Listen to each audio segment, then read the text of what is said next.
नमस्कार। यूपी तक देख रहे हैं आप। मैं हूं आपका सौरभ दीक्षित। उत्तर प्रदेश आज के वक्त में बिजनेस का एक बड़ा हब बनता जा रहा है। देश और दुनिया की बड़ी बड़ी कंपनियां अब उत्तर प्रदेश को अपने बेस के तौर पर देखने लगी हैं। ऐसी एक कंपनी है फ्रास्टार फूड्स। आज हमारे साथ मौजूद है फ्रास्टार फूड कंपनी के डायरेक्टर एंड फाउंडर विशेष बंसल जी। तो सर के साथ बात करेंगे। विशेष सर, बहुत बहुत स्वागत है आपका यूपी तक पर। नमस्कार सौरभ जी।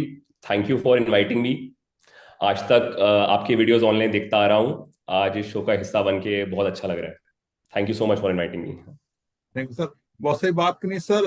जैसे हम बताना देख रहे हैं कि उत्तर प्रदेश में अब बड़ी बड़ी कंपनियां अपना बेस के तौर पर देखने लगी हैं और काफी बदलाव आया है। सर, तो पहला सवाल तो सर ये रहेगा, जो फ्रास्टर फूड कंपनी, इसकी शुरुआत कैसे हुई और कैसे कंपनी यूपी में ग्रोथ में अपना योगदान दे रही है? मैं बताना चाहूंगा कि इंडिया की एग्रीकल्चर सेक्टर में बहुत बड़ा प्रॉब्लम है। जी। जिस भी टाइम एक फसल उगती है तो इतनी भारी मात्रा में उगती है, उसकी उतनी खपत नहीं हो पाती। तो उस फसल को, क्योंकि वो पेरिशेबल नेचर की होती है, तो फार्मर्स जी। को उसको फेंकना पड़ता है। हाँ, तो वो उस टाइम कंज्यूम नहीं हो पाती। जी। जी। हाँ, तो यहीं पर फोर्सा फूड्स का रोल आता है। हम उस क्रॉप को, उस वेजिटेबल को प्रोसेस करते हैं, फ्रीज करते हैं और उसको पूरे साल अवेलेबल कराते हैं। हाँ। जी। हाँ, सर फ्रोस्टार। हाँ, फ्रोस्टार फूड्स इस क्रॉप को इंडिविजुअल क्विक फ्रीज, आईक्यूएफ के टेक्नोलॉजी के द्वारा फ्रीज करती है। जी। इससे इसमें कोई भी प्रेजर्वेटिव, कोई भी केमिकल, कोई भी शुगर, कोई भी सॉल्ट ऐड नहीं किया जाता। और हम इतना रैपिड फ्रीज करते हैं इसको, तो ये महीनों महीनों तक इसकी शेल्फ लाइफ बढ़ जाती है। इससे जी। इससे जो आपकी क्रॉप वेस्ट होती है, उस वो वेस्ट नहीं होती और किसानों को फायदा होता है। जी। सर, एक जो बात आई थी कि भारत में हर साल करीब 40% फसल जो है वो बर्बाद हो जाती है, तो क्या ये एक बड़ी समस्या है जिसको कंपनी सॉल्व करती दिख रही है? ये सर, जैसा कि मैंने अभी आपको बताया कि जब भी कोई पीक सीजन होता है तो वो क्रॉप एक भारी मात्रा में प्रोडक्शन होती है उस क्रॉप की। जी। अच्छा, उस क्रॉप को पूरे हिंदुस्तान में पहुंचाना भी अपने आप में एक लॉजिस्टिकल चैलेंज है। जी। तो यहीं पे हमारा रोल आता है, यहीं पे हम जैसे इंडस्ट्रीज का रोल आता है।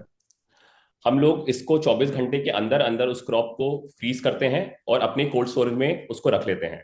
इससे क्या होगा, पूरे महीनों ही महीनों हम इसको आप तक, आपके मतलब कंज्यूमर्स तक, देश के विभिन्न कोनों तक हम इस क्रॉप को पहुंचा सकते हैं। इसके अलावा हम कोशिश कर रहे हैं कि फार्मर्स, ज्यादा से ज्यादा फार्मर्स हमारे साथ डायरेक्ट हमें क्रॉप दें जी। और अपने आप अपना मिडिल में एलिमिनेट करें और हम इस क्रॉप का सही दाम उनको दे पाए। तो अभी तक कितने किसान जो है वो कंपनी के साथ जुड़ चुके हैं और कितना फायदा उनको मिल रहा है अभी तक? सर, लगभग 100 से ज्यादा किसान हम कंपनी के साथ जुड़ चुके हैं और हमें काफी किसान अप्रोच भी कर रहे हैं। सर जी। देखिए, किसान डायरेक्ट जुड़ेगा तो उसको बहुत फायदा मिलता है। सबसे पहले उसका मिडिलमैन एलिमिनेट हो जाता है, जी। उसको अपनी फसल का सही दाम मिलता है। दूसरी चीज मैं बताना चाहूंगा, अगर इससे हमें क्या फायदा होता है, हमें क्रॉप की कंसिस्टेंट सप्लाई मिल जाती है। फिर अगर हम लगातार किसान से एक क्रॉप खरीद रहे हैं तो उसको कॉन्फिडेंस आता है, वो अगले सीजन के लिए भी वो क्रॉप दोबारा उगा सकता है। जी। इसके अलावा हम फार्मर्स को अच्छी एग्रीकल्चर प्रैक्टिसेस के बारे में एजुकेट भी करते हैं कि कितना कीटनाशक डालना है, कितना ज्यादा है, कितना कम है, कौन जी। से सीजन में कौन सी क्रॉप लगानी चाहिए। तो ये भी हमारा एक मदद रहती है किसान को। तो हम इससे चाहते हैं कि हम चाहते हैं कि हमारे विकास के साथ किसान का भी विकास हो। जी। जी। सर, ये जो बिजनेस का आइडिया है ये कैसे आया दिमाग में कि ऐसे कुछ शुरुआत करी जाए, और इसमें जब आपने शुरुआत की तो सबसे बड़ी चुनौतियां क्या थी इसमें? सर देखिए, मेरा जन्म, मैं थोड़ा अपने बारे में भी बताता हूँ इसी के साथ। मेरा नाम विशेष बंसल है, जैसे कि आपने बताया। मैं जी। 32 साल का हूँ। मेरा जन्म काशीपुर, एक छोटा शहर है उत्तराखंड में, वहाँ हुआ था। मेरी स्कूलिंग काशीपुर में ही हुई है, प्राइमरी स्कूलिंग। हायर एजुकेशन के लिए मैं दिल्ली गया। मैंने जी। अपनी ग्रेजुएशन और पोस्ट ग्रेजुएशन दोनों एमिटी यूनिवर्सिटी नोएडा से करी है। उसके बाद मैंने अपना फैमिली बिजनेस ज्वाइन किया।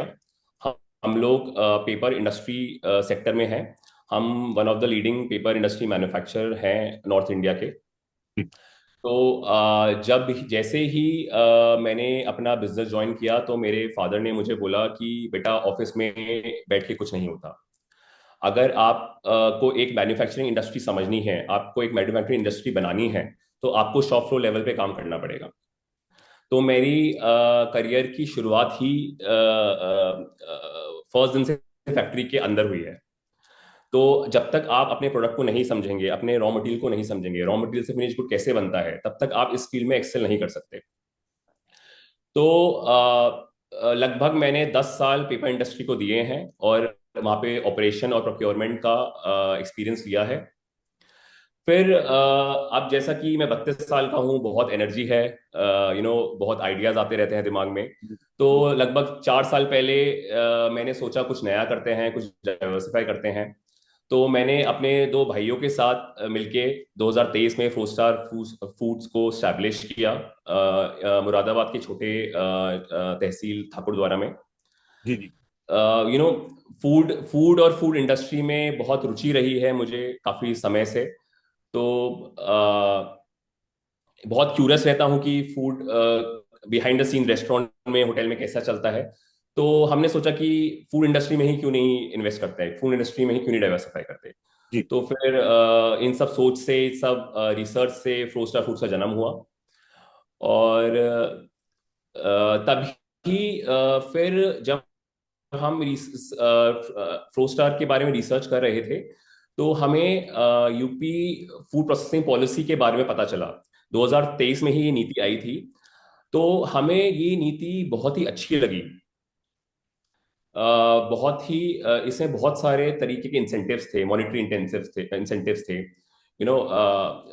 तो हमें लगा उत्तर प्रदेश में क्यों ना लगाई जाए ये इंडस्ट्री। जी तो मैंने अपना, जैसे कि मैंने आपको बताया कि इतने साल का एक्सपीरियंस लेके फिर इसकी शुरुआत की। जी। जी जब विष्णु सर आपने कंपनी शुरू की तो एक ये बड़ी प्रॉब्लम थी कि फसल बर्बाद होने वाली, और इसमें कहीं ना कहीं जो कंपनी है काफी अहम रोल निभा भी रही है। किसानों को कितना फायदा मिलता दिख रहा है सर इसका? जैसा कि मैंने आपको बताया कि हम लोग जो भी फ्रेश प्रोड्यूस होता है उसको हम फ्रीज करके उसको पूरे साल के लिए स्टोर करते हैं। जी हमारा एक प्रोग्राम है किसान मित्र। हम उसमें ज्यादा से ज्यादा किसान कुछ जुड़ चुके हैं और जोड़ रहे हैं। हम चाहते हैं किसान अपनी जो भी सब्जियां उगा रहे हैं लोकली यहाँ पे, वो अपनी प्रोड्यूस सारा हमें ही बेचें, जी ताकि हम उसका अच्छा दाम दे सकें। ठीक है। और जो लोकल किसान है उनका क्योंकि उत्तर प्रदेश की जमीन बहुत अच्छी फर्टाइल है यहाँ पे। जी। जी तो और आपको बताना चाहूंगा, Uttar Pradesh one of the top agriculture producing state in India. तो जितना प्रोड्यूस हो रहा है उतना प्रोसेस नहीं हो रहा है। और उत्तर प्रदेश सरकार का यही एम है कि जितना प्रोड्यूस हो उतना ही प्रोसेस हो, ताकि जी। फूड वेस्टेज कम मिनिमाइज हो सके। तो यही सब चीजें हैं, फार्मर्स को सपोर्ट देती हैं, और फार्मर्स को कॉन्फिडेंस आएगा कि हाँ भाई, यहाँ जो हम फसल उगा रहे हैं वो वेस्ट नहीं जाएगी। तो ऐसे दो काम हुए, एक तो फसल की बर्बादी बंद हुई और दूसरा किसानों की कहीं ना कहीं अर्निंग पर भी असर पड़ गया होगा इससे, क्योंकि जब फसल बर्बाद नहीं होगी क्योंकि फ्रीज हो जाती है तो उनकी आमदनी पर भी अच्छा असर पड़ गया होगा इससे। हम्म। रमेको सर, जब आपने ये कंपनी की शुरुआत की थी साल 2023 में, उस वक्त मार्केट में कितना कंपटीशन था और क्या रणनीति रही कि इस ब्रांड को एक पहचान दिलाई जाए, आगे बढ़ाया जाए? देखिए सर, ये एफएमसीजी सेक्टर है, ये फूड सेक्टर है। जी यहाँ हमेशा से क्योंकि फूड एक पेरिशेबल आइटम है, तो चैलेंजेस बहुत हैं। एक तो इसमें कंपटीशन बहुत है। ठीक है, क्योंकि एग्रीकल्चर प्रोड्यूस बहुत है। अगर मैं फ्रोजन इंडस्ट्री की बात करूँ, एग्रीकल्चर प्रोड्यूस बहुत है, सरकार बहुत बढ़ावा दे रही है, तो कंपटीशन भी बहुत है। ठीक है। फिर अगर हम बात करें, क्योंकि ये सादे लॉजिस्टिक्स में इसको नहीं भेजा जा सकता, इसके लिए कोल्ड चेन लॉजिस्टिक्स ही चाहिए। जी। तो अगर आज आज हमारे देश में अगर आप आम लॉजिस्टिक्स की बात करें तो बहुत अवेलेबिलिटी है, लेकिन कोल्ड चेन लॉजिस्टिक्स उस रेशियो में अवेलेबल नहीं है। तो ये भी एक बहुत बड़ा चैलेंज फेस करता है ये इंडस्ट्री बहुत बड़ा कोल्ड चेन लॉजिस्टिक्स में, अगर कहीं भी ऑप्टिमम टेम्परेचर नहीं मिला तो ये फसल खराब हो जाएगी। अगर गाड़ी देर से पहुंची तो ये प्रोसेस वेजिटेबल खराब हो जाएगी। ठीक है, तो ये एक बहुत बड़ा चैलेंज है। एक इस इंडस्ट्री का चैलेंज है सर, टीयर 1 और टीयर 2 सिटीज में जागरूकता है फ्रोजन फ्रूट के प्रति। जी जी तो अगर आप होटल्स देखेंगे, फूड चेन्स देखेंगे, या फिर हाउस होल्ड देखेंगे, अगर आप भी, मैं आपकी भी बात करूं तो जी आप जी भी अपने घर में फ्रोजन मटर, frozen sweet corn, frozen mix veg use करते होंगे। जी जी ठीक है आपको, लेकिन अगर हम बात करें टीयर 3 और टीयर छोटे शहरों की बात करें, उनको लगता है फ्रेश ही हेल्दी है, फ्रोजन हेल्दी नहीं है। फ्रोजन के नाम से लोगों को लगता है केमिकल्स होंगे, प्रेजर्वेटिव्स होंगे, हाँ लेकिन ऐसा कुछ भी नहीं है। हम मात्र फ्रीजिंग टेक्नोलॉजी के माध्यम से इसको फ्रीज करते हैं, जी कोई केमिकल, कोई प्रेजर्वेटिव नहीं है। तो अभी अवेयरनेस और एजुकेशन की जरूरत है छोटे शहरों में। मेजॉरिटी पॉपुलेशन इंडिया की टीयर 3 और छोटे शहरों में रहती है। जी जी तो अभी ग्रोथ हो रही है, लेकिन समय भी लगेगा इसके साथ साथ। थैंक यू हाँ। सर। आगे की इसमें स्ट्रेटेजी क्या है? क्या फ्रस्टर फूड्स को एक made in India, made for the world brand के रूप में आगे ले जाने की भी योजना है? देखिए चैलेंजेस तो बहुत है जो आप बता ही रहे हैं। हाँ, इंडिया का जो माहौल है बहुत ही प्रो इंडस्ट्री माहौल है। प्रधानमंत्री जी का जो मेक इन इंडिया विजन है, इसको मैं बहुत सपोर्ट करता हूं। अगर हम अपने प्लांट की, मैं शुरू करता हूं अपने प्लांट के इंफ्रास्ट्रक्चर के बारे में। हमारी मशीन इंडिया में बनी है, हमारा शेड इंडिया में बना है, जितने भी हम मशीन यूज कर रहे हैं मैक्सिमम इंडियन है। तो ठीक है, हम, हमारी क्रॉप इंडियन है, लेकिन हमारा टारगेट क्या है, हमें इंडिया में भी बेचना है माल और हमें एक्सपोर्ट भी करना है। जी तो आई थिंक मैं आने वाले कुछ सालों में फोस्टार को एक ग्लोबल लेवल पे आप जरूर देखेंगे आने वाले कुछ सालों में फोस्टार को। तो जी आशा करता हूँ सरकार का जैसे सपोर्ट कर रही है वैसे आने वाले सालों में सपोर्ट करती रहेगी, तो फ्रोस्टा फूड जैसे कई और ventures, make in India and send global, और ग्लोबल रीच रहेगी हम लोग। जी। तो आपने ये जो मैं सवाल पूछा, आपने थोड़ा सा बताया था कि यूपी की मिट्टी बड़ी उपजाऊ है यहाँ की, और सवाल ये कि आपने यूपी में जो है कंपनी शुरू करने का फैसला क्यों लिया है?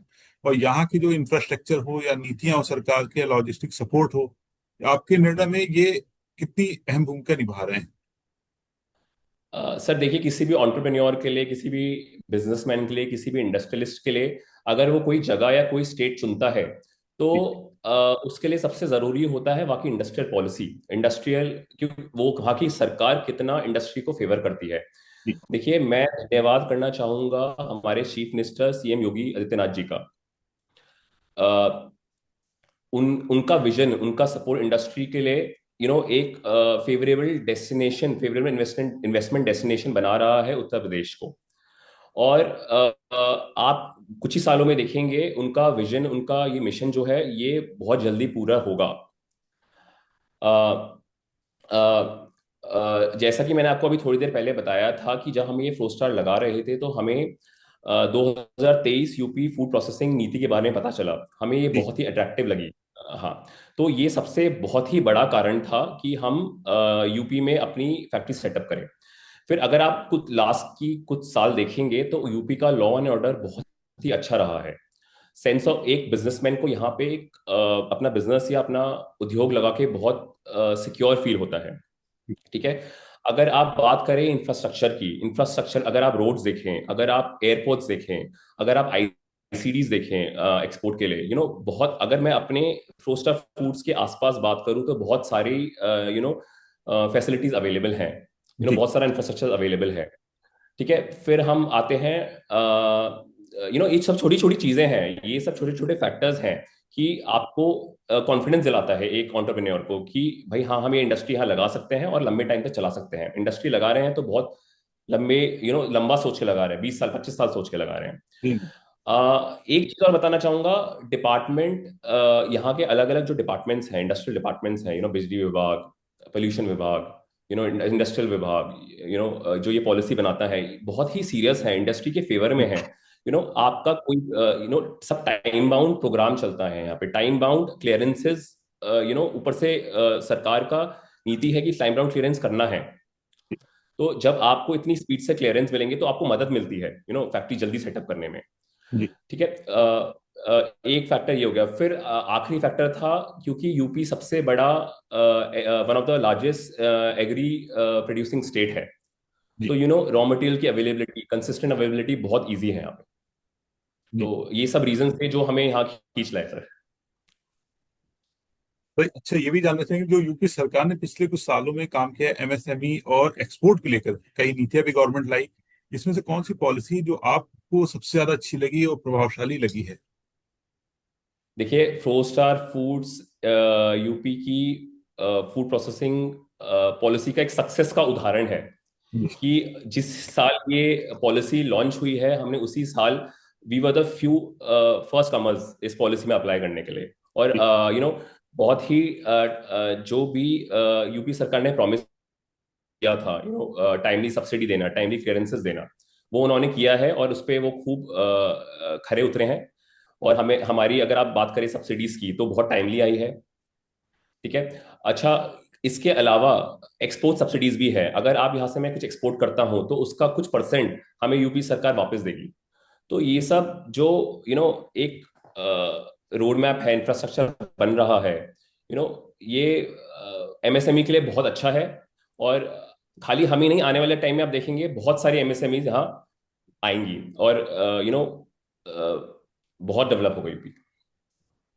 यूपी सरकार का जो टारगेट है वो है $1 ट्रिलियन की इकोनॉमी को बनाना है, और आपको क्या लग रहा है कि जो फ्रस्टर फूड्स है इसमें कितना योगदान देगी, और आगे क्या कुछ इसमें बदलाव आने वाले हैं? देखिए, फ्रोस्टार फूड्स को 3 साल ही हुए हैं लगे हुए अभी। जी। ये हमारा तीसरा साल है। एंड बहुत अच्छा हमें रिस्पॉन्स मिल रहा है मार्केट से। एंड जब भी कोई इंडस्ट्री लगती है, तो जी। हम लोग एम्प्लॉयमेंट देते हैं। हम लोग रॉ मटेरियल को कन्वर्ट कर रहे हैं, प्रोसेस कर रहे हैं, वैल्यू ऐड कर रहे हैं। तो ये सब छोटी छोटी इकाइयां ही एक स्टेट का, एक कंट्री का जीडीपी बनाती हैं। तो आने वाले समय में, जैसे आज हमारा जो भी प्रोडक्शन है, मेरा कुछ सालों का टारगेट है कि मैं इसको तिगना प्रोडक्शन करूं। फ्रोस्टार को इंडिया के one of the leading suppliers global market में देखना चाहता हूँ। जी। जो आज एम्प्लॉयमेंट है, अगर मेरा प्रोडक्शन बढ़ेगा तो जो मेरा एम्प्लॉयमेंट कितना चौगुना होगा। आज भी हम 300 से, जब मेरा पीक सीजन चलता है, मैं 300 से ज्यादा एम्प्लॉयमेंट प्रदान करता हूँ यहाँ पे लोकल लेबर्स को। एंड अभी क्या है, यहाँ लोकल, अभी जैसे ठाकुर द्वारा एक छोटा सा तहसील है, अभी यहाँ इंडस्ट्रियल डेवलपमेंट नहीं है इतना। जी। तो अभी लोकल लेवल अवेलेबल नहीं है। लेकिन जैसा मेरा प्लांट लगा है, मैं 3 साल में देख रहा हूँ, ये लेबर यहाँ रहती है और बाहर काम करती है, वो वापस आ रही है। वो हमारे साथ जुड़ना चाहते हैं, वो हमारे साथ काम करना चाहते हैं, क्योंकि जी। अ, जब हमारा प्लांट पूरे साल चलेगा और उनका घर यहीं है, तो वो प्रेफर करेंगे कि वो यहीं काम करे हमारे साथ। तो ऐसे देखेंगे तो हमारा भी विकास होगा। जैसे हमारा विकास होगा, वैसे ही उत्तर प्रदेश का भी विकास होगा। तो हमारा आने वाले टाइम में बहुत बड़ा योगदान रहेगा। 1 ट्रिलियन इकोनॉमी जो योगी जी का एक ड्रीम है, उसमें जी। उसको पूरा करने में।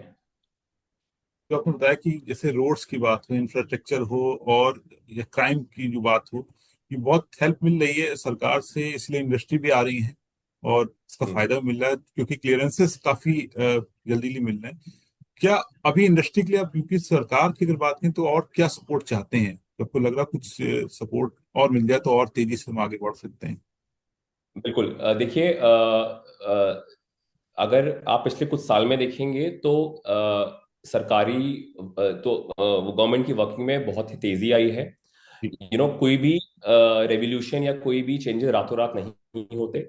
सरकार बहुत अच्छा कर रही है। बट सरकार को थोड़ा ग्रास रूट लेवल पे और थोड़ा ध्यान बढ़ाना पड़ेगा। जैसा कि मैंने अभी आपको बताया था, जैसे ठाकुर द्वारा है, एक छोटा इंडस्ट्रियल टाउन नहीं है, जी। या छोटा सा कस्बा है।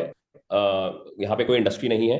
तो बस थोड़ा सा जो पॉलिसी सरकार बना रही है, जैसे डिपार्टमेंट में उसको लेकर सीरियसनेस है, लेकिन लोकल डिपार्टमेंट्स में भी उसको लेकर सीरियसनेस आनी चाहिए। कोई जी। पॉलिसी बनी है आपकी, तो उसके पॉलिसी के बारे में पूरी अवेयरनेस, उस पॉलिसी में क्या क्या सपोर्ट मिलना चाहिए, टेक्नोलॉजिकल टेक्नोलॉजी की बहुत बहुत मददगार होती है टेक्नोलॉजी।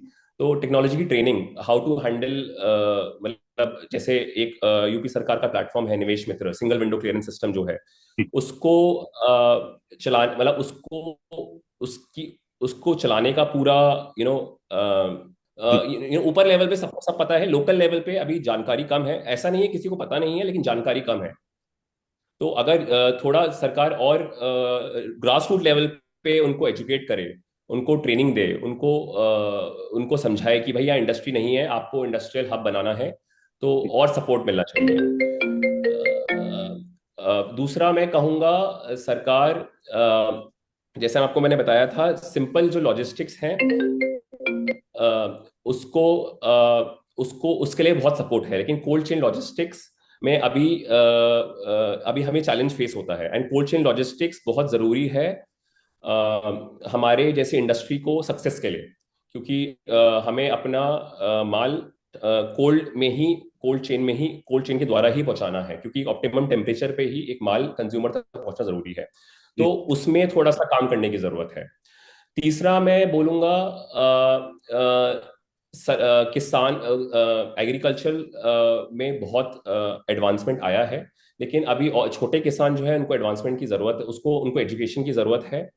गुड एग्रीकल्चर प्रैक्टिसेस, अच्छे एग्रीकल्चर प्रैक्टिसेस के लिए और प्रोग्राम्स छोटे किसानों के लिए, और सरकार और बनाए ये प्रोग्राम्स और उनको और एजुकेट करे, ताकि उनको समझाए कि जो ये प्रोसेसिंग यूनिट लग रही हैं ये उनके फायदे के लिए ही हैं। अभी किसानों को थोड़ा छोटे किसानों, बड़े किसान समझते हैं, छोटे किसानों को लगता है कि हम उनके फेवर के लिए नहीं काम कर रहे हैं। हालांकि हम भी इसमें उनकी मदद करते हैं, हम भी उनको एजुकेट करते हैं, हम भी उनको समझाते हैं कि अगर आप हमारे साथ जुड़ोगे तो आप हमेशा के लिए हमारे साथ जुड़ोगे, हम कहीं नहीं जा रहे हैं, हमें हमेशा हर साल फसल चाहिए। तो अगर ये सरकार करेगी तो किसानों को और विश्वास आएगा। तो मेजर यही तीन चीजें हैं, छोटी छोटी चीजें हैं। बड़ा काम सरकार कर रही है और बहुत फायदा भी मिल रहा है, बट छोटी छोटी चीजें हैं, और तो आई थिंक बहुत फायदा मिलेगा इससे। सर, आज अगर देखा जाए इंडिया की अगर बात करें तो बहुत सारे यूथ हैं, वो स्टार्टअप शुरू करना चाहते हैं, मैन्युफैक्चरिंग यूनिट में आना चाहते हैं, बिजनेस शुरू करना चाहते हैं। तो हमारी जो यूपी की उड़ान थीम है, इसके तहत आप यूपी के युवा हैं जो उद्यमी हैं उनको क्या संदेश देना चाहेंगे, जो स्टार्टअप और मैन्युफैक्चरिंग यूनिट शुरू करना चाहते हैं, आगे आना चाहते हैं? सर, मैं भी अभी एक यूथ ही हूँ। हालांकि एक्सपीरियंस, मुझे अच्छा एक्सपीरियंस है इंडस्ट्री का, 10 साल हो गए हैं मुझे इंडस्ट्री में। और प्लस जो मेरे पापा लोग का एक्सपीरियंस है, उनके एक्सपीरियंस के साथ मुझे और एक्सपीरियंस मिल गया। ऐसा कहते हैं ना, पापा लोगों का 50 साल का एक्सपीरियंस है, तो 10 साल मेरे 60 साल का एक्सपीरियंस हो गया है, मतलब 40 साल का एक्सपीरियंस है। तो मैं यही कहना चाहूंगा कि अभी तक की जर्नी में मैंने ये सीखा है कि hard work is the key. Hard work से मत डरिए, मेहनत कीजिए, रोज मेहनत करें, आगे बढ़ें। फिर मैं कहूंगा बी क्यूरियस। यू नो जैसे मुझे मुझे क्यूरियोसिटी थी फूड इंडस्ट्री कैसी है, तो एक रोड मैप बन जाता है आपके दिमाग में कि आपको इस तरह बढ़ना है। तो बी क्यूरियस, सवाल पूछिए, आसपास की कोई इंडस्ट्री है उनसे पूछिए कि भाई आप ये कैसे बनाते हैं, इसमें क्या क्या रॉ मटेरियल, मतलब आप उस इंडस्ट्री में नहीं घुसेंगे, उसकी रॉ मटेरियल देखिए, क्या क्या आप उसको सप्लाई कर सकते हैं, आप क्या क्या बना सकते हैं। तीसरा मैं कहूंगा, be resilient and be persistent. अपने फेलियर से सीखिए, फेलियर से डरिए मत। आप कुछ करेंगे, फेल जरूर होंगे। कोई शुरू से कोई कुछ आप नया करते हैं तो आपको शुरू से एजुकेशन नहीं होती है इसके बारे में। फेलियर्स करिए, मिस्टेक्स से सीखिए, आगे बढ़िए। यू नो अभी हम छोटे हैं, बहुत बड़ी जिंदगी है, बहुत कुछ करना है। हर साल टेक्नोलॉजी इवॉल्व हो रही है, हर साल बिजनेस इवॉल्व हो रहे हैं। तो बहुत बहुत पॉपुलेशन है, 140 करोड़ की पॉपुलेशन है हमारे देश की। हमारा देश में खपत बहुत है चीज़ों की, तो बहुत कुछ करने को है। यूथ बहुत आगे बढ़ सकता है, यूथ इस देश की पावर है। तो आई थिंक आगे बढ़िए, काम करते रहिए, और फल की इच्छा कीजिए, लेकिन इतना भी ना सोचिए कि आपको वो बाधा बन जाए, कि ओवर थिंक मत कीजिए, बाधा बन जाए कि आप कुछ काम ही ना कर पाए। तो उत्तर प्रदेश बहुत तेजी से बदल रहा है और बड़ी बड़ी कंपनियां हैं जो स्टार्टअप हैं वो यूपी को अपने हब के तौर पर देखने लगे हैं। विशेष सर से हम बात कर रहे थे, बहुत यंग है और काफी अर्ली इन्होंने शुरुआत की। कंपनी का एक बड़ा गैप देखा है इन्होंने, एक समस्या थी फसल की बर्बादी वाली। एक फसल बर्बाद होती थी तो कैसे जो है उसका किसानों को फायदा मिले, आगे फायदा मिले। और आपको हमारी ये बातचीत कैसे लगी विशेष सर के साथ, कमेंट करके जरूर बताइएगा। विशेष सर, यूपी तक को अपना समय देने के लिए और हमारे साथ बातचीत करने के बहुत बहुत धन्यवाद आपके। Thank you Saurabh ji, thank you so much for having me on this show. बहुत बहुत धन्यवाद आपका। Thank you. Thank you.